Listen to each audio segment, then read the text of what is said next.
Hello guys, ഇന്ന് നമ്മളൊരു പ്രത്യേകം ഫുഡൊന്നുമല്ല ഉണ്ടാക്കാൻ പോകുന്നത്. നമ്മൾ സ്ഥിരമായിട്ടും തന്നെ ചപ്പാത്തി ഇവിടെ ഇരിക്കുന്ന കണ്ടായിരുന്നു. പിന്നെ നമ്മൾ വിചാരിച്ച് കൊത്തോറോട്ട് അതിൽ നിന്ന് വേറൊന്നുമല്ല, നമുക്ക് ഇന്ന് അത് തന്നെ കിട്ടിക്കഴിഞ്ഞാൽ ഉണ്ടാക്കുന്ന ഒരു പണ്ടേ ഒരു ശീലമാണല്ലോ. ഈ പ്രാവശ്യം ചിക്കൻ കറിയൊന്നും ഇരിപ്പില്ല, അതുകൊണ്ട് ഞാൻ ഒരു ചെറിയ പീസ് ചിക്കൻ ഇങ്ങനെ എടുത്ത് വേവിച്ചെടുത്ത് നമുക്ക് ഒരു ഉള്ളിക്കറി വയ്ക്കുന്ന പോലെ രീതിയിൽ വെച്ചിട്ട് അതിൻ്റെ അത് തന്നെ നമ്മൾ ചപ്പാത്തിയൊക്കെ ഇട്ടൊന്ന് കൊത്തിയൊക്കെ എടുക്കാമെന്നൊക്കെയാണ് വിചാരിച്ചത്. അപ്പോൾ എന്നാലും അങ്ങനെ തന്നെ ഞാൻ വിചാരിച്ച പോലെ തന്നെ സാധനം എന്തായാലും കയ്യിൽ കിട്ടിയിട്ടുണ്ട്.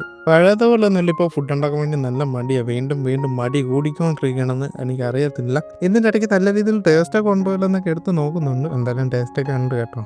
അപ്പോൾ അതേ നൂഡിൽസൊക്കെ പോലെ അരിഞ്ഞ് വെച്ചിരിക്കുന്ന ചപ്പാത്തി എടുത്ത് അതിൻ്റെ അകത്തിട്ട് കുഴച്ച് പിന്നെ നമ്മൾ കൊത്ത് പൊറോട്ട മുതൽ കൊത്തി എടുത്തിട്ടുണ്ടായിരുന്നു. ലാസ്റ്റാണ് ആലോചിച്ചത് മുട്ട ചേർത്തിട്ടുള്ളതെന്ന്. പിന്നെ എല്ലാം കഴിച്ച് കഴിഞ്ഞ് ലാസ്റ്റ് ആയപ്പോഴാണ് ഒന്ന് മുട്ടയും കൂടെ പൊട്ടിച്ചൊഴിച്ചിട്ട് ഒന്ന് ചേർക്കാമെന്ന് വിചാരിച്ചത്. ഒന്നാക്കി തീർക്കേണ്ടെന്ന് വിചാരിച്ച് 2 മുട്ട തന്നെ ചേർത്തിട്ട് അതിൻ്റെ കൂടെ യോജിപ്പിച്ചെടുത്തിട്ടുണ്ടായിരുന്നു. സംഭവം നല്ല അടിപൊളിയായിരുന്നു, നല്ല ടേസ്റ്റൊക്കെ ഉണ്ടായിരുന്നു കേട്ടോ. ആദ്യമായിട്ട് കഴിക്കുന്നതുകൊണ്ട് എപ്പോഴെപ്പോഴും ഒരേപോലെ പറയണമെന്നില്ലായിരുന്നു. പിന്നെ നമ്മൾ കൊത്തു പൊറോട്ടോട്ട് കഴിക്കാൻ വേണ്ടി നല്ല നാടൻ ഉഴുന്നുവടയും കൂടെ ഉണ്ടായിരുന്നു. അതുകൊണ്ട് കഴിച്ച് വയറ് നിറച്ചിട്ടുണ്ടായിരുന്നു.